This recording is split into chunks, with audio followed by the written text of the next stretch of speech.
Soyez les bienvenus, les décryptages d'Algérie Park se poursuivent comme d'habitude. Merci d'avoir répondu à notre invitation, d'être là chaque fois sur les différents supports d'Algérie Park, Facebook, YouTube, à revoir nos premières, nos lives en direct, nos émissions quotidiennes, nos reportages.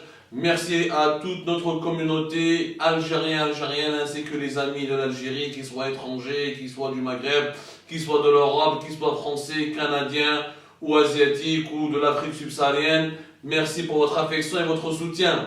اليوم احنا نهضروا على un sujet hyper important que malheureusement ما عطينالوش قيمة كبيرة en Algérie. Nous l'avons beaucoup sous-estimé. Ce sujet, c'est les compétences de notre main-d'œuvre, les compétences de ce que nous formons. Les jeunes algériens sont-ils réellement compétents lorsqu'ils sortent ou là ils quittent l'université, les centres de formation ou les lycées? Avons-nous une main-d'œuvre qualifiée? Avons-nous des compétences professionnelles qui peuvent permettre à l'Algérie de se doter d'une main-d'œuvre qui est qualifiée? Ou je parle d'une main-d'œuvre qualifiée. Une main-d'œuvre qualifiée, c'est une main-d'œuvre qui attire les investisseurs étrangers parce qu'elle a des qualifications professionnelles. تخدم بها des usines, تخدم بها في l'industrie, تخدم بها في التوريزم, تخدم بها في l'agriculture, تخدم بها في l'informatique ou le secteur des services.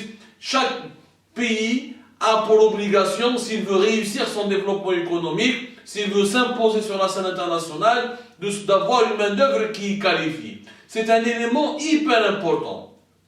Si tu as beaucoup d'argent, parce que tu as des richesses nationales ou les richesses nationales, tu ne peux pas les transformer, ces richesses nationales, en d'autres richesses pour pouvoir maintenir la prospérité et de ton pays si tu n'as pas une main-d'œuvre qui sait produire, qui sait réfléchir, qui sait inventer. Justement, nous allons à 5 compétences dans lesquelles les Algériens sont encore faibles. Ce sujet, pour moi, pertinent, on a le bac, le fameux bac 0,9 sur 20, le bac bâclé, le bac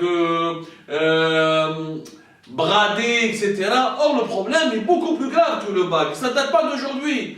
C'est pas parce que le bac, les Algériens, et certains Algériens en tout cas, ou Algériennes, ont découvert que nous avons un problème de niveau, ou là de compétences, ou là de niveau d'instruction uniquement avec cette polémique à le bac à 9 qui a été rabaissé, ou la bac ou la bradé à 9 sur 20. Non, le problème date de plusieurs années, depuis même des décennies. Parce que malheureusement, nous avons formé des citoyens qui ont des défaillances dans au moins 5 compétences très importantes. Les compétences analytiques. Les compétences analytiques, c'est le critère principal pour déterminer la valeur des travailleurs ou des travailleuses dans un marché de travail d'un pays précis. C'est-à-dire, c'est à travers ces 5 compétences qu'on peut classer, c'est dans un pays, nous avons vraiment des main-d'œuvre qualifiées, vraiment des salariés ou des travailleurs qui sont de certains niveaux, qui peuvent apporter un plus à la productivité et à la création de la croissance économique. وشنو هما هادو les compétences analytiques اللي يهضروا عليهم بزاف واللي يتكلموا عليهم بزاف les spécialistes, ce soit des économistes, des investisseurs ou des spécialistes du marché du travail. عندك la première compétence analytique, c'est la communication. La créativité, la deuxième, la pensée critique, la troisième, l'analyse des données, la quatrième, ou la recherche, la cinquième. La communication, créativité, pensée critique, analyse des données et la recherche. Les compétences, elles sont hyper recherchées ou si tu sais pas, on demande la communication. Tout d'abord, si tu sais parler, si tu sais t'exprimer, si tu sais écrire, si tu sais transmettre un message, et si tu maîtrises plusieurs langues, c'est un atout. C'est un atout pour le travailleur, là pour celui qui cherche du travail, ou là pour celui qui veut s'intégrer au monde professionnel. Plus tu maîtrises de langues, plus tu sais que tu es à l'aise dans l'écrit, à l'aise dans la langue, et à l'aise dans tes expressions orales et écrites, plus c'est important. Avec dans une usine, dans une société, dans une start-up, ou dans une administration, ou dans un ministère, c'est la communication, c'est la base du travail. C'est ça qui relie les travailleurs, là, ce qui relie les salariés, ou là, ce qui relie les cadres. Si on ne sait pas, si on a des problèmes de communication, justement en Algérie, nous avons de grands problèmes de communication. Je vois des étudiants, de master plus 5, ou la master bac plus 5, ou la master, ou les 2 masters, qui ont une lettre de motivation, les erreurs. Que ce soit en français ou en arabe. عربية يعني كيما يسموهم des zérophones ما arabophone ما francophone. La maîtrise des langues étrangères, l'anglais il est très peu maîtrisé en Algérie. Le français est en recul. Et la bonne maîtrise de l'arabe, elle est en haut. Les chefs d'entreprise. Une fois, je discutais avec des diplomates étrangers d'une ambassade étrangère qui voulaient recruter des arabophones pour écrire des communiqués de presse en arabe. Ils ont fait des tests et ils ont trouvé difficilement des Algériens qui maîtrisent bien la langue arabe. Ce qui est grave. Donc nous avons un problème de maîtrise des langues en général et de communication en général. Alors la créativité, la pensée critique, l'analyse des données, la recherche, alors c'est encore plus grave. Nous, malheureusement, en Algérie, on croit qu'avoir un ou deux diplômes ou trois diplômes, c'est ça ce qui compte. La collectionner les diplômes ne sert à rien. Si tu es sur le terrain et tu n'as pas une créativité, tu n'arrives pas à créer, je ne parle pas de la créativité, c'est-à-dire la capacité à trouver des solutions aux problèmes que tu rencontres. Avec l'université, avec l'usine, ça avec un problème. Donc maintenant, tu dois faire réfléchir ton cerveau, tu dois être créatif pour trouver une solution rapidement pour régler le problème. Si tu dois compter, réviser tes manuels, ou là ça avec un problème, les mecs qui allaient à l'université, donc là tu n'es pas créatif. Donc le nombre des diplômes ne sert à rien. C'est la créativité qui compte. La créativité, c'est la possibilité de trouver des solutions et de s'adapter aux situations les plus complexes. Et ça, c'est très important et elle est très recherchée par les investisseurs étrangers. Elle est très bien notée, cette compétence analytique, dans les rapports mondiaux sur la qualité des travailleurs et de la main-d'œuvre, la structuration du marché du travail d'un pays précis. Quelle est la pensée critique? La pensée critique, elle est importante. Donc, tu ne remets pas en question ce que tu vois, ce que tu entends. Il dit, il met une fausse information, tu es capable de l'ingurgiter, d'y croire et de la répéter et de la propager. Voilà, parce que maintenant, la pensée critique. Et ça, c'est un grand problème, la pensée critique. L'Algérie, d'ailleurs, tu fais le bac. Il y a qui dit le bac, il y a le parcourisme. Le parcourisme, il y a la sorte de baqara, الرياضيات التاريخ الجغرافيا كاع يحفظهم شكون يحفظ في سورة البقرة. Alors que nous avons besoin, c'est quoi avoir un niveau d'instruction? C'est être capable d'avoir une pensée critique, de réfléchir sur le monde, sur ce qui t'entoure. Est-ce que ça, pourquoi c'est blanc? Pourquoi c'est pas noir? Pourquoi c'est droit et pas gauche? Est-ce que ça je peux le vérifier? Est-ce que c'est qui se dit est vrai? C'est pour ça en Algérie il y a beaucoup de fake news et de mauvaises rumeurs. Parce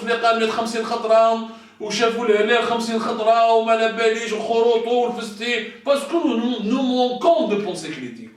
L'analyse des données elle est importante. L'analyse des données, est-ce qu'on est capable d'analyser des données? Dans tous les domaines l'analyse des données. اليوم نجيب واحد diplômé بن عكنون l'école de commerce spécialité statistique. تمد له des données, il ne sait pas les analyser. تقول له دير لي دي دوني على الشوماج، واش معناتها الشوماج يكون هابط؟ واش معناتها الشوماج يكون طالع؟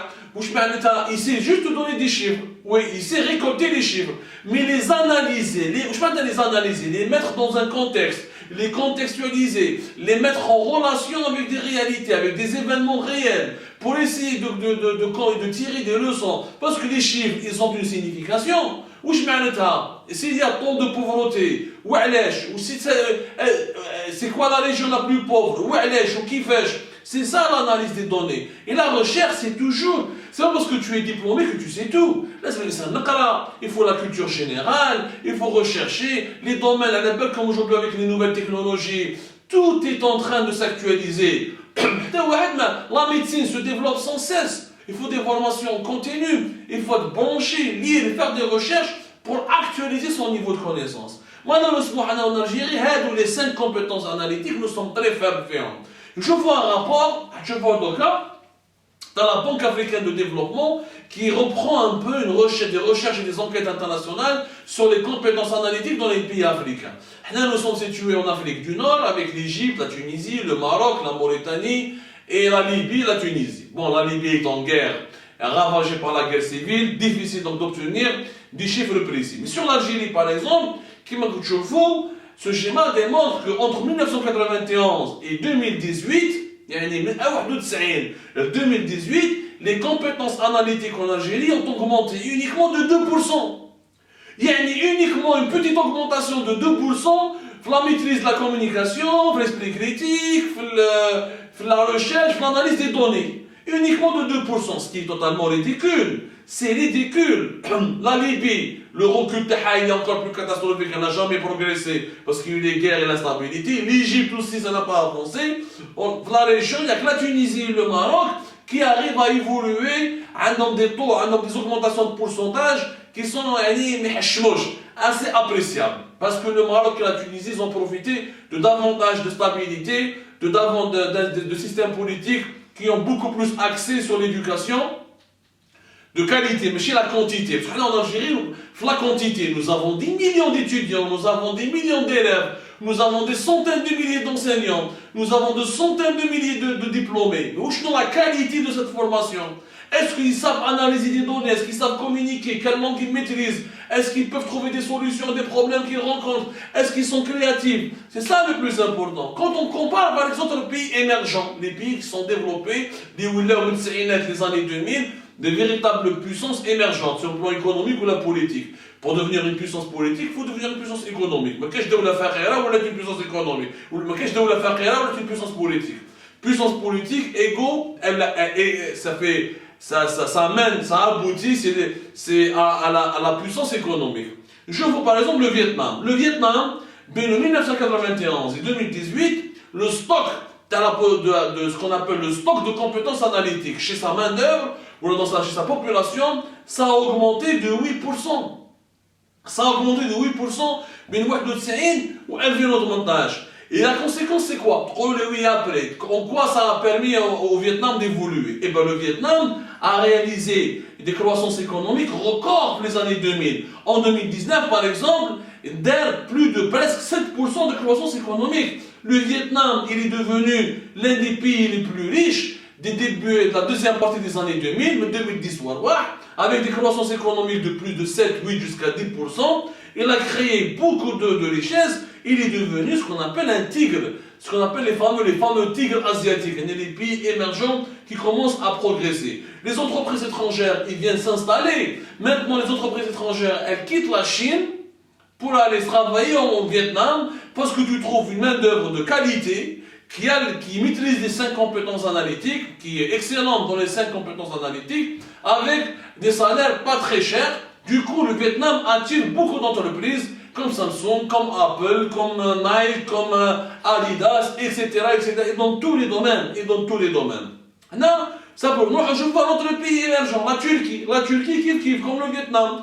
La Turquie, entre 1991 et 2018, elle a fait une progression au niveau des compétences analytiques de sa population, de sa main-d'œuvre, qui est de 7%. Elle est qui met le Vietnam. Le résultat, il est clair. En 2001, la Turquie, elle était en faillite avec une grave crise financière.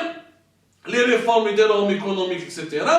Entre 2002 et 2012, il y a une croissance économique de 5 à 6% pour la Turquie. Une moyenne de 5,2 à 5,5%. C'est quoi le résultat? Le résultat, c'est que la Turquie est devenue l'un des pays les plus riches du monde. La Turquie, elle est devenue la 17e puissance mondiale depuis pratiquement 2013-2014. Elle a intégré le groupe des 20 pays les plus riches au monde. Elle est entre la 17e place et la 19e place depuis 2013-2014. Ça veut dire que la Turquie, l'amélioration du niveau d'instruction, dans le cas du Vietnam, comme dans le cas de la Turquie, l'amélioration du niveau d'instruction de la main-d'œuvre, de sa population, avoir une population qui est cultivée, qui maîtrise les compétences analytiques, qui a un bon niveau d'instruction et qui a un niveau intellectuel qui a des compétences professionnelles intéressantes, ça permet au pays de créer des richesses, de monter en puissance et de devenir un pays développé. هاي la différence. On a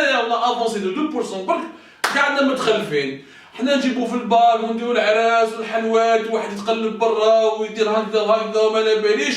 بصح كي دير له اكزامان ولا تقول له كري موا كيلكو شوز صيب لي سوليسيون ولا ما يعرفش. يعرف غير الباركوريزم.